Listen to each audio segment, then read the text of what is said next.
एक बार एक घुमक्कर साधु एक छोटे से गांव में पहुंचा। वहां उसकी मुलाकात विक्रम से हुई, जो एक साधारण मध्यम वर्गीय व्यक्ति था। विक्रम ने गर्मजोशी से कहा, महात्मा, कृपया मेरे घर आइए। आपके लिए सेवा करना मेरे लिए सम्मान की बात होगी। साधु उसके साथ चला गया। विक्रम की पत्नी और 2 बेटियों ने साधु का आदर और प्रेम से स्वागत किया। जब साधु जाने लगा तो उसने उन्हें आशीर्वाद दिया, आपका परिवार सुख और समृद्धि में बढ़े। विक्रम मुस्कुराया और बोला, महोदय, यह भी हमेशा नहीं रहेगा। साधु हैरान हुआ, आपका क्या मतलब है?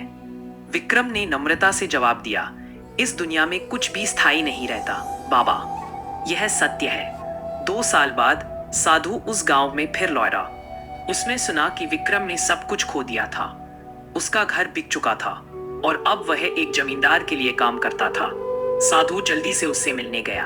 विक्रम अब एक छोटी सी झोपड़ी में रहता था। उसके कपड़े फटे हुए थे, उसका भोजन सूखी रोटी था, फिर भी उसकी मुस्कान वैसी ही थी। उसने कहा, मुझे क्षमा करें बाबा, मेरे पास यही सब कुछ है जो मैं आपको दे सकता हूँ। साधु को दुख हुआ, हे भगवान, इतने अच्छे इंसान के साथ ऐसा कैसे हो सकता है? विक्रम हल्के से हंसा, भगवान ने मुझे पर्याप्त दिया है। मैंने जो कुछ है उसमें शांति ढूंढना सीख लिया है। जो आज है वह कल नहीं रहेगा। साधु ने श्रद्धा से कहा, आप ही असली संत हैं। 2 साल और बीते। जब साधु फिर लौटा तो कहानी बदल चुकी थी। विक्रम अब क्षेत्र का सबसे धनी जमींदार बन चुका था। साधु ने पूछा, भाई, यह चमत्कार कैसे हुआ? विक्रम ने जवाब दिया, मेरे पुराने मालिक के कोई संतान नहीं थी। मेरी ईमानदारी से प्रभावित होकर उन्होंने अपनी सारी संपत्ति मेरे नाम कर दी। साधु खुश हुआ, भगवान ने आपको सचमुच आशीर्वाद दिया है। विक्रम फिर मुस्कुराया, यह भी हमेशा नहीं रहेगा। कई साल बाद साधु एक बार फिर आया।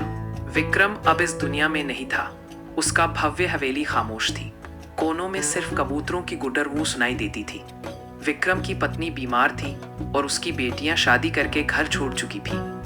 साधु ने फुसफुसाते हुए कहा, उसे हमेशा पता था, कुछ भी हमेशा नहीं रहता।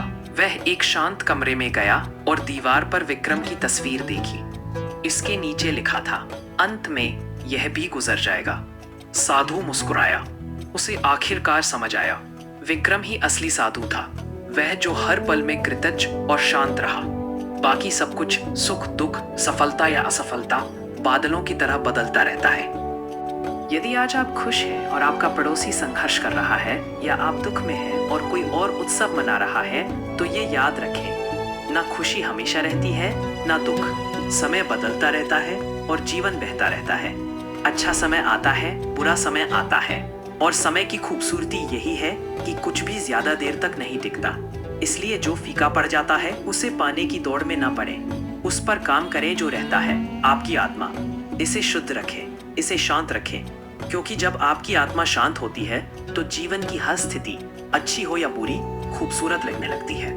यही से सच्ची शांति शुरू होती है और यही जीवन का असली उद्देश्य है। अगर आप मानते हैं कि कृतज्ञता और शांति ही असली खजाने हैं, तो कमेंट बॉक्स में ट्रू लिखें।